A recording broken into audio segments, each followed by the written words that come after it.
Philomène Tia Diao.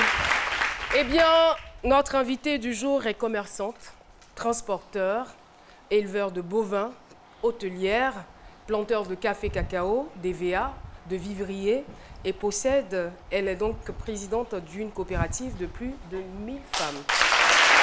On aura l'occasion d'aller en profondeur et de donner les détails par rapport à ces différentes activités. Mais il faut dire que Philomène n'est pas née avec une cuillère en or dans la bouche. Philomène est issue d'un foyer polygame. Elle est issue d'une famille de 42 enfants. Voilà, son père était donc polygame. Et il faut dire qu'il était peut-être riche, votre père, de ses enfants, mais pauvre financièrement et matériellement. Il va se trouver qu'à l'âge de 9 ans, il est confronté à une situation où vous êtes obligé, sinon lui est obligé. Le thème « vendre » est tellement péjoratif que je n'ai pas envie de l'employer, mais je vous laisse quand même terminer cette histoire, Philomène. Je dis d'abord merci à ma mère qui m'a mis au monde, qui a fait aujourd'hui qu'elle est ici assise à la RTI. Vraiment, je dis merci à maman. Je dis merci à notre préfet du département de Tokwi, M. Soro Kaya. Je dis merci à mon papa. Et je dis merci à toutes les femmes de Côte d'Ivoire.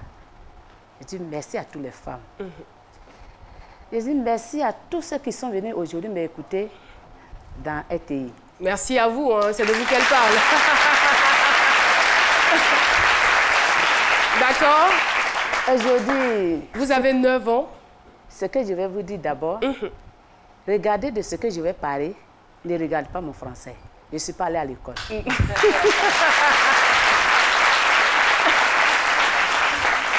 Faites attention. J'allais le dire, hein, mais bon, heureusement, ça sort de votre propre bouche. Faites attention à mon français, mais écoutez de ce que je vais parler. D'accord. À l'âge de 9 ans, mon grand frère, que je le suis, il a eu entré en 6e. À ce temps, avant que les gens aient entré en 6e d'envoi à Daloa, mon papa, il avait 5 femmes, 42 enfants. Il n'y a rien.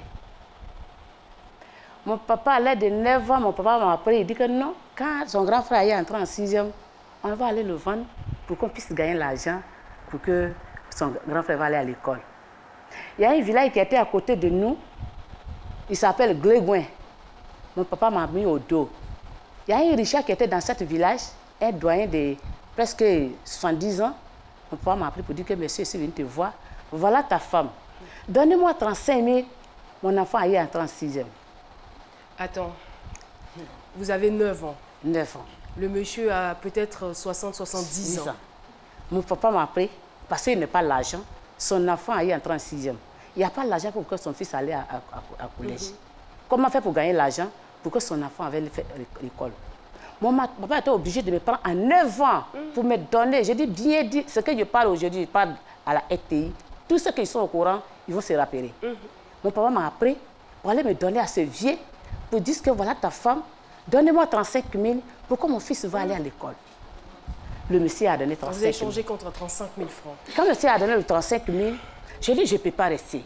Je pleure, je pleure, je pleure. Le vieux a dit que comme il est encore petit, envoyez. Le jour qu'il grandit, vous allez me la ramener. Je ne parti. Mais il ne vous a rien fait, je suppose? Non. Ah d'accord, Dieu merci. Je ne parti. On est parti. Chaque vacances, maintenant que mon grand frère va aller à l'école, mon papa doit aller prendre l'argent là-bas pour que son fils va à l'école. À chaque année, chaque année. À l'âge de 16 ans maintenant, j'ai commencé à grandir. Le monsieur, il a commencé à intéresser. Surtout que vous êtes une belle femme, j'imagine. Je vous imagine dans votre jeunesse. Là, maintenant, ils sont venus dire à mon papa donner notre femme. Il va commencer le reste, mais il va grandir dans notre main. J'ai dit à mon père, je ne peux pas laisser, doyen qui a beaucoup d'enfants, et puis il est vieux, je ne peux pas rester avec lui. Suite en suite. Quand le monsieur là, il vient au village me chercher, moi je vais, je rentre en brousse, je dors en brousse.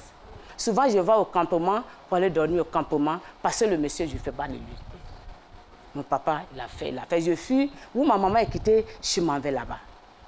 Mais quel était le point de vue ou la réaction de votre maman?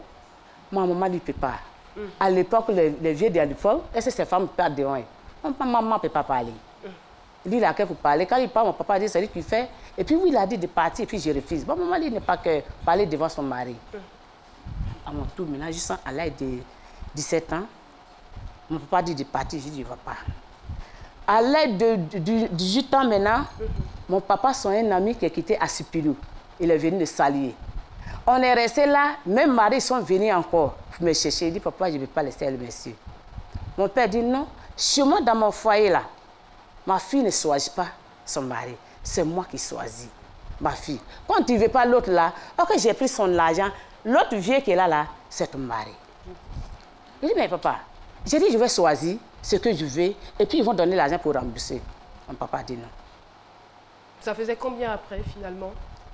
La somme? Je veux dire, c'est vrai que la somme, mon papa, la première fois, c'était 35 000. Est-ce que ça a continué? 20 000. Il a continué de lui remettre là, que moi, je vais me marier, maintenant, mon papa a pris 220 000 avec les gens, avec les pains, avec les moutons, avec le bidon de huile, il a tout pris. Boisson, on ne parle pas. Donc, c'était quand même beaucoup. En tout cas, c'était beaucoup à ce temps. De 200 000 aujourd'hui, ça peut aller venir. Donc, mon papa a fait ça. Il dit de me marier avec l'autre qui est venu. Il dit, mon papa, maintenant, mon papa allait tomber sur maman. Quand ce que moi, je dois, ta fille refuse. Donc, c'est toi. Maman est venue plaider à côté de moi. Si tu n'es pas marié à Levier, ton papa va me tuer. Oh. Donc, il faut rester à Levier. Par pitié de ma mère, je restais à le monsieur. J'arrive à ces familles. Le monsieur, il a 6 femmes. Moi, ici, maintenant, 7e encore. Souffrance. Le monsieur, il a... Mais là, ce monsieur-là, vous ressentiez quand même quelque chose pour lui. Il n'était pas aussi vieux, il n'était pas aussi vieux que le premier. Il était vieux. Un peu quand même. Il était allé dans 65, 62 ans. Mais c'était mieux que le premier. En tout cas, il était mieux que le premier.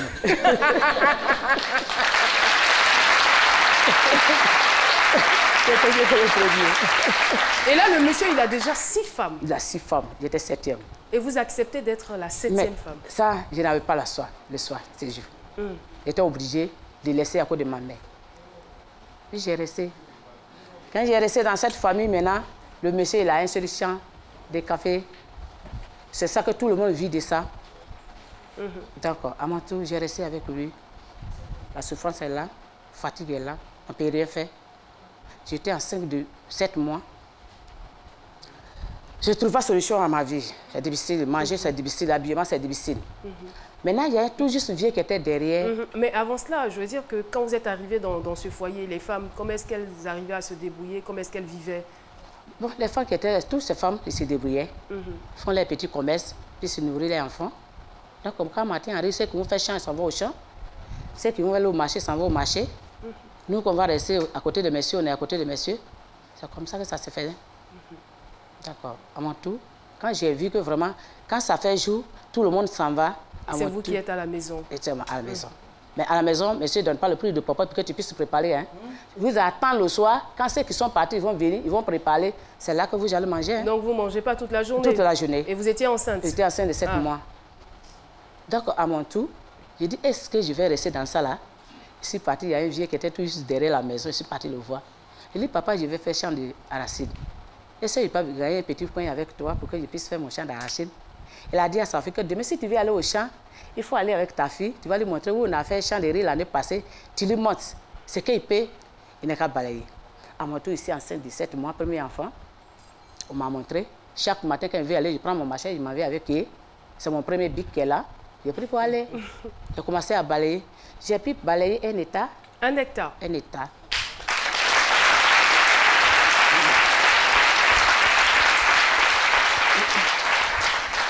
J'ai mis le feu dedans, c'est bien brûlé. Il y a petit les ordures qui étaient dessus, j'ai ramassé.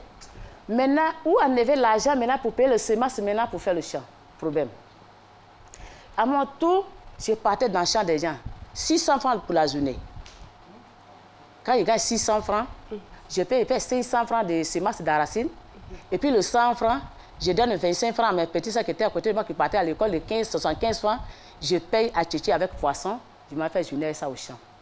Je prends 5 jours. Pour résumer, c'est-à-dire que vous êtes allé demander, on va dire, un terrain à quelqu'un. Oui. il vous l'octroie. Oui. Donc, vous n'avez plus de moyens là, vous n'avez même pas de moyens Oui. pour pouvoir acheter de la semence. Oui. Alors, vous vous sentez obligé d'aller travailler pour d'autres personnes afin d'avoir de quoi venir semer. La suite, chers téléspectateurs, c'est dans quelques instants.